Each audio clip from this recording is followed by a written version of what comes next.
بسم اللہ الرحمن الرحیم والصلاة والسلام علی سید الانبیاء والمرسلین وعلی آلہ واصحابہ وعطرتہ اجمعین۔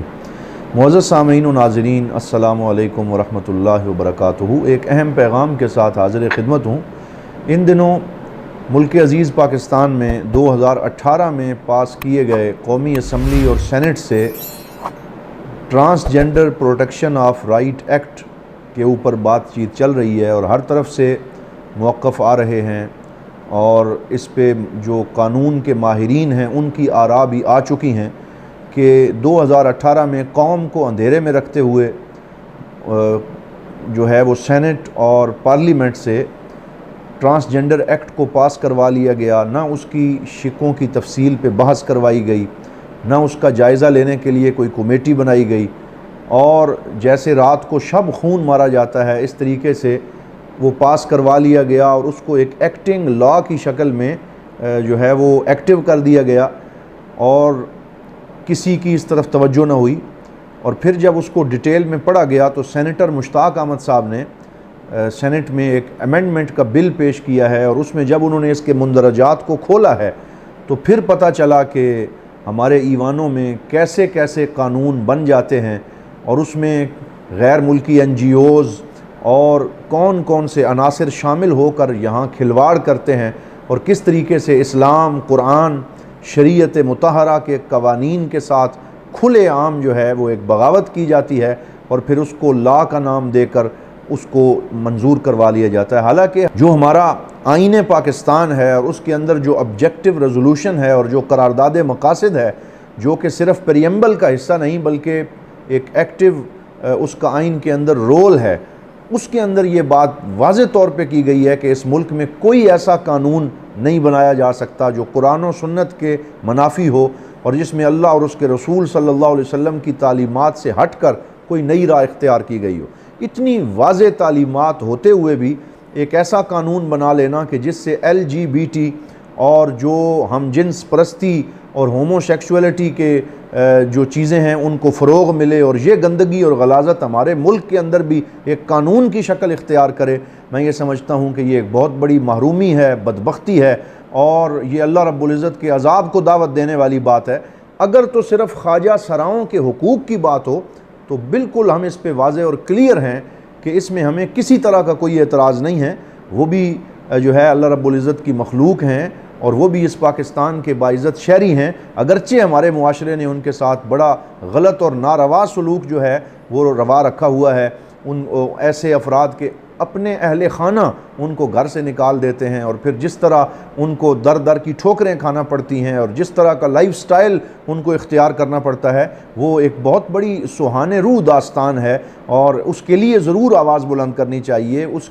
ان کو پروٹیکشن دینے کے لیے ہر طرح کے لاز بننے چاہیے، کوشش ہونی چاہیے، اس میں کوئی دو رائے نہیں ہے، اس میں کوئی اختلاف نہیں ہے۔ لیکن افسوس تو یہ ہے کہ سامنے خواجہ سراؤں کو رکھا جائے اور پیچھے ٹرانسجنڈر کے نام سے ایسے لوگوں کو فیسیلیٹیٹ کرنے کی کوشش کی جائے کہ جو قرآن و سنت اور اللہ اور اس کے رسول صلی اللہ علیہ وسلم کے غضب کو دعوت دینے والی بات ہے، جس کے بارے میں واضح طور پہ قرآن پاک میں ممانعت کر دی گئی، جس کو عمل قوم لوط قرار دیا گیا، جس ہم جنس پرستی کو حرام قرار دیا گیا، اور جس کی کسی مذہب میں کوئی گنجائش موجود نہیں ہے، اور جس کی وجہ سے اللہ رب العزت نے پتھر برسا کے عذاب دیا اور اس پوری کی پوری بستی کو پلٹ الٹ کے رکھ دیا۔ اب ایسی چیزوں کو فیسیلیٹیٹ کرنے کے لیے اور ان کے لیے آسانیاں پیدا کرنے کے لیے اگر ملک عزیز پاکستان، جسے ہم اسلامی جمہوریہ پاکستان کہتے ہیں، اگر اس میں یہ کوشش کی جائے، یہ شرمناک حرکت ہے، یہ انتہائی افسوسناک بات ہے۔ اور اب تو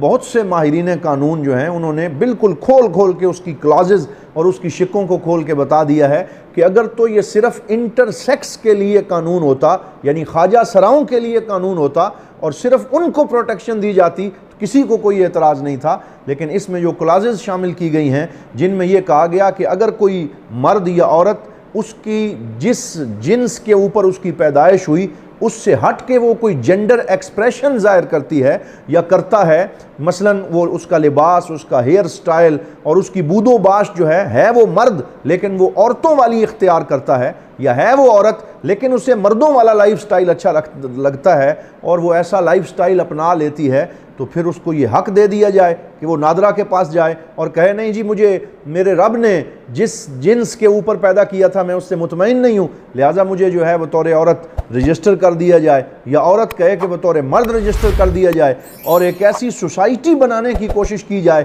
جو مادر پدر آزاد معاشرہ ہو، جس میں کسی قانون اور شریعت کی کوئی تمیز نہ ہو۔ یہ آپ ہمیں پاکستان کو کس طرف لے جانا چاہتے ہیں؟ پہلے ہی ملک کے حالات جو ہیں وہ ایسے ہیں کہ جیسے اللہ اور اس کے رسول صلی اللہ علیہ وسلم کو ناراضگی کی ان کو دعوت دینے والی بات جو ہے وہ کی جا رہی، لہٰذا ہم اس کی بھرپور مذمت کرتے ہیں اور آواز میں آواز ملاتے ہیں ان لوگوں کی جنہوں نے اس قانون میں امینڈمنٹ کرنے کا بل پاس کیا۔ ہم سینیٹر مشتاق احمد صاحب کی تائید کرتے ہیں، ہم ہر اس آواز کو مضبوط بنانے میں اپنا کردار ادا کرتے ہیں جو اس ملک میں شریعت کے نفاذ کی بات کریں اور قوانین کو اسلامائز کرنے کی بات کریں، ہم اس آواز کے ساتھ ہیں۔ لہٰذا ہم بھرپور مطالبہ کرتے ہیں کہ جلد از جلد حکومت پاکستان، ہمارے جو قانون ساز ادارے ہیں، ہماری عدالتیں ہیں، وہ اس سنجیدگی کے ساتھ اس چیز کو دیکھیں اور پارلیمنٹیرینز اور سینیٹرز اپنی ذمہ داری کو محسوس کریں اور جلد از جلد یہ امینڈمنٹ کے ذریعے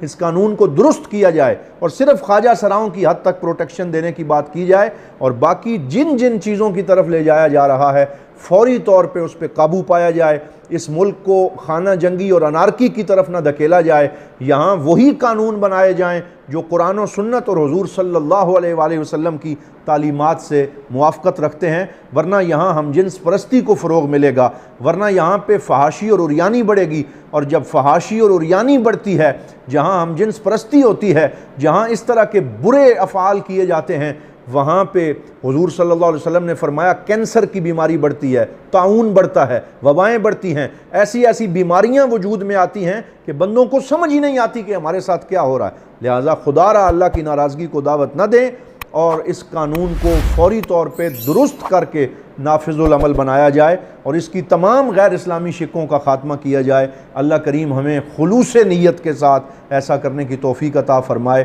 والسلام علیکم ورحمۃ اللہ وبرکاتہ۔